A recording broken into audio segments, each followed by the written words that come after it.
प्रयास गरिरहेका थियौँ। विभिन्न उपायहरू हामीले अवलम्बन पनि गऱ्यौँ। धेरैलाई जोड्ने कोसिस गऱ्यौँ। जोडिनुहोस् भनेर आग्रह गऱ्यौँ।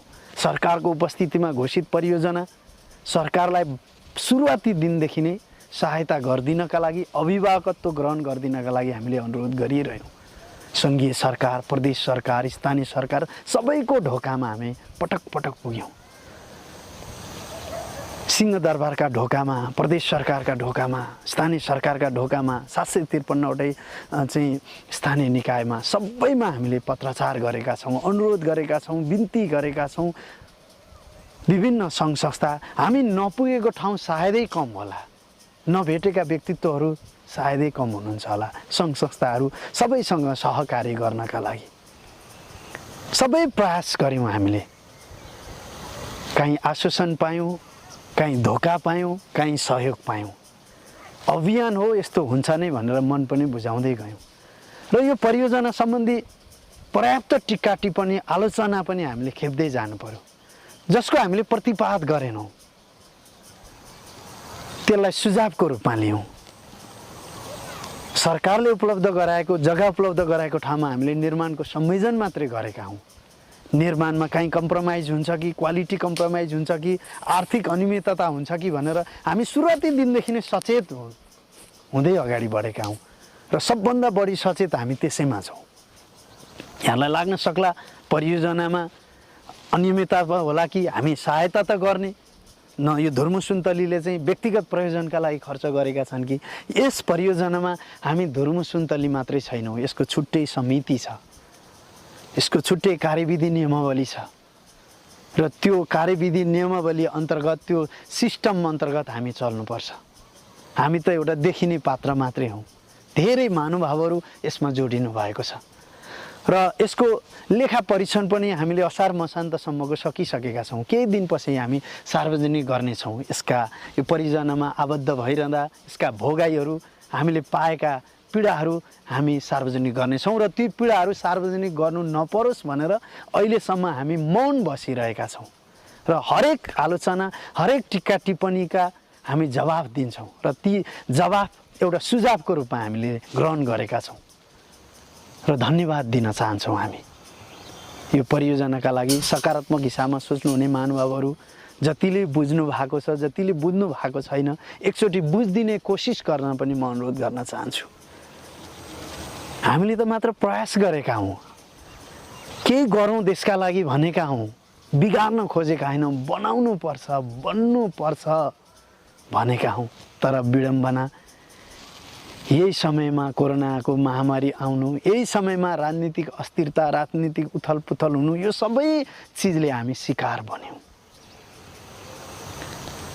मनदेखि श्रद्धाले यो बन्नुपर्छ भनेर विभिन्न देशबाट खाई नपाई आफ्नो कमाइको हिस्सा जोड्ने सम्पूर्ण सहयोगी मनहरूप्रति म सलाम गर्न चाहन्छु, शिर निहुराएर नमन गर्न चाहन्छु।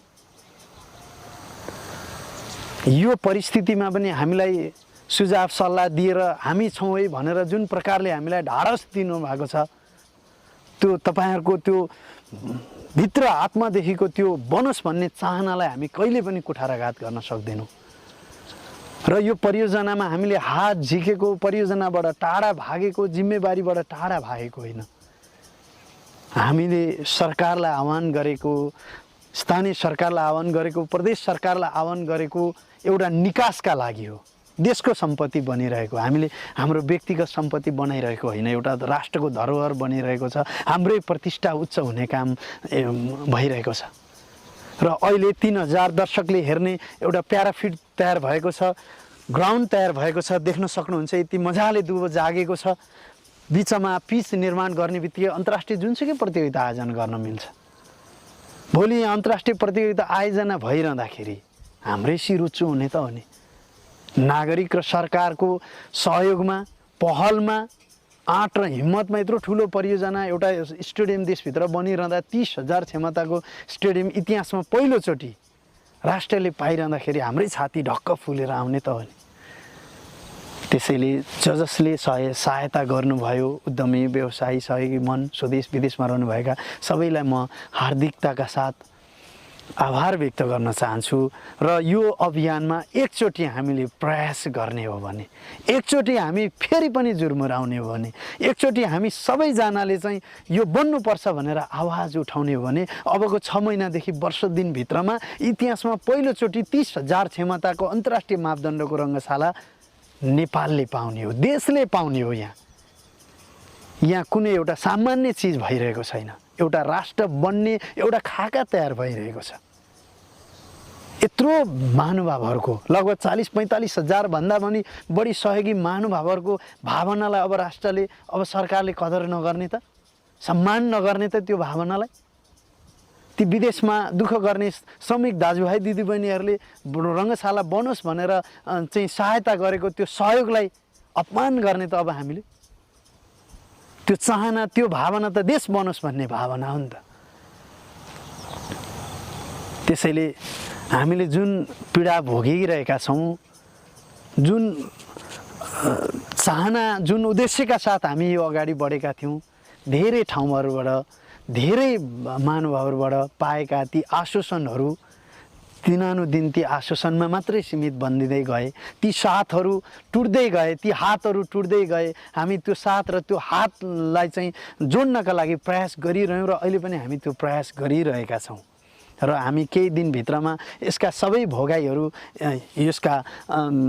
यसको सम्पूर्ण विवरणहरू हामी सार्वजनिक गर्नेछौँ। मात्र म अहिले यति आग्रह गर्न यहाँहरू समक्ष उपस्थित भएको छु, एकचोटि हामीले के कर्म गरेछौँ त, के काम चाहिँ गरेछौँ त, हामीले एकचोटि रङ्गशाला स्थलमा आएर हेरिदिनुहोस्।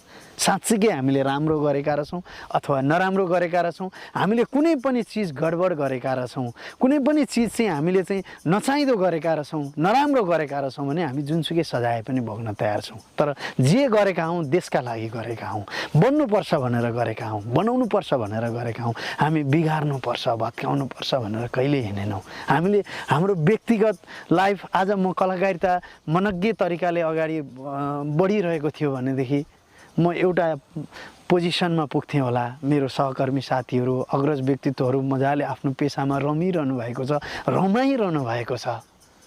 तर कुन दिन हामी रमाउन कहाँ चाहिँ निस्क्यौँ होला त? हाम्रो दिमागमा यो रङ्गशालादेखि बा के चाहिँ थियो होला त? आफ्नो पेसालाई पनि लगभग तिलाञ्जली दिँदै देशको लागि गरिएको कर्म हो यो, यहाँहरू सबैले बुझ्नु भएको छ। त्यसैले एकचोटि साइडमा आइदिनुहोस्, हेरिदिनुहोस्। सामाजिक सञ्जालका भित्तामा विभिन्न ठाउँमा बसेर कमेन्ट गर्नुभन्दा, स्टाटस लेख्नुभन्दा एकचोटि साइडमा आएर हेरिदिनुहोस् त। गाली नै गर्नुहोस्, केही फरक पर्दैन, तर हेर्नुहोस्, महसुस गर्नुहोस्, त्यसमा आफू भएको महसुस गर्नुहोस् त। आफू भएर यो काम गरिरहँदाखेरि कति हन्डर, कति कष्ट, कति दुःख हुन्थ्यो होला। एउटा सामान्य घर बनाउँदा त कति गाह्रो, कठिन हुन्छ भने देशको एउटा अन्तर्राष्ट्रिय मापदण्डको अन्तर्राष्ट्रिय संरचना बनिरहेको यो चान्चुने चिज त होइन नि यो। त्यसैले एकचोटि आएर हेरिदिनुहोस्। सबैलाई अनुरोध गर्न चाहन्छु, यहाँहरूको मनमा जे लाग्छ त्यसरी नै प्रतिक्रिया दिन पनि अनुरोध गर्न चाहन्छु र म सङ्घीय सरकार, प्रदेश सरकार र स्थानीय सरकारलाई यसको अभिभावकत्व ग्रहण गरिदिनका लागि, अपनत्व ग्रहण गरिदिनका लागि पनि अनुरोध गर्न चाहन्छु। र यसको निकास अब कसरी अगाडि बढ्ने, किनभने 17 करोडभन्दा माथि ऋणको भारी बोकेर म हिँडिरहेको छु, हामी हिँडिरहेका छौँ। आज ती निर्माणका सामग्री दिने विभिन्न कम्पनीहरू, विभिन्न व्यक्तित्वहरू धेरै कुरिसक्नुभयो। उहाँहरूले पनि कति कुर्ने, कति कम्पनी त बन्द हुने स्थितिमा पुगेका छन्। उहाँहरूको तारन्तार फोन आइरहन्छ, तारन्तार मेसेज गरिरहनुहुन्छ, कहिले कहिले कहिले, मसँग पनि जवाब छैन कहिले। एउटा देशको सम्पत्ति तयार पारिरहँदाखेरि, गर्छु बढ्छु भनिरहँदाखेरि राज्यले एउटा अभिभावक भएर पक्कै पनि सपोर्ट गर्नुपर्ने होला। राज्यले अभिभावक भएर चाहिँ प्रोत्साहन गर्ने होला, किनभने हामी सरकारलाई सघाउनै हिँडेका सहयोगीहरू हौँ। जुनसुकै दलको सरकार आउँदा पनि हामी यो अवधि, जुन अवधिमा हामी सामाजिक कर्ममा हुम्यौँ त्यो अवधिमा सबै हामी सरकारलाई सघाउने सहयोगी भएर अगाडि बढेका हौँ। त्यसैले म विनम्रतापूर्वक अनुरोध गर्न चाहन्छु, भोलि हामीमा कुनै पनि प्रकारको निराशा आयो र हामी विचलित हुनु पर्यो भनेदेखि धेरै चिज र यो रङ्गशाला निर्माण अभियान रोकिनु पर्यो भनेदेखि सिङ्गो देशको विकासको चिज रोकिन्छ जस्तो लाग्छ मलाई। सिङ्गो देशको हार हो। विकास निर्माणको चिज देश कहिले बन्दैन भन्ने कुराको एउटा सुरुवात हो जस्तो लाग्छ। त्यसैले देश बनाउनु छ, राष्ट्र बदल्नु छ, सबैले यसको मनन गर्नुभएको छ, सबैको त्यो चाहना छ, त्यो उद्देश्य छ। त्यसैले सम्पूर्ण सहयोगी मनहरू, सम्पूर्ण उद्यमी व्यवसायीहरू एकचोटि यो रङ्गशाला बन्नुपर्छ भनेर आवाज उठाइदिनुहोस्। एकचोटि यो बनाउनका लागि एकैबद्धता जनाइदिनुहोस्। हामीले नै यसलाई बनाउनुपर्छ होइन, जसले नेतृत्व गरेर बनाए पनि हुन्छ।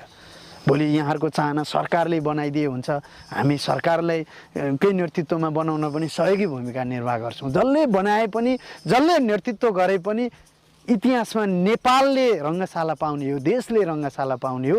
गौतम बुद्ध अन्तर्राष्ट्रिय क्रिकेट रङ्गशाला राष्ट्रको शान हो, राष्ट्रको प्रतिष्ठा हो। त्यसैले आउनुहोस्, यो अभियान सम्पन्न गर्नका लागि हामीलाई सुझाव दिनुहोस्, सल्लाह दिनुहोस्, प्रतिक्रिया दिनुहोस्।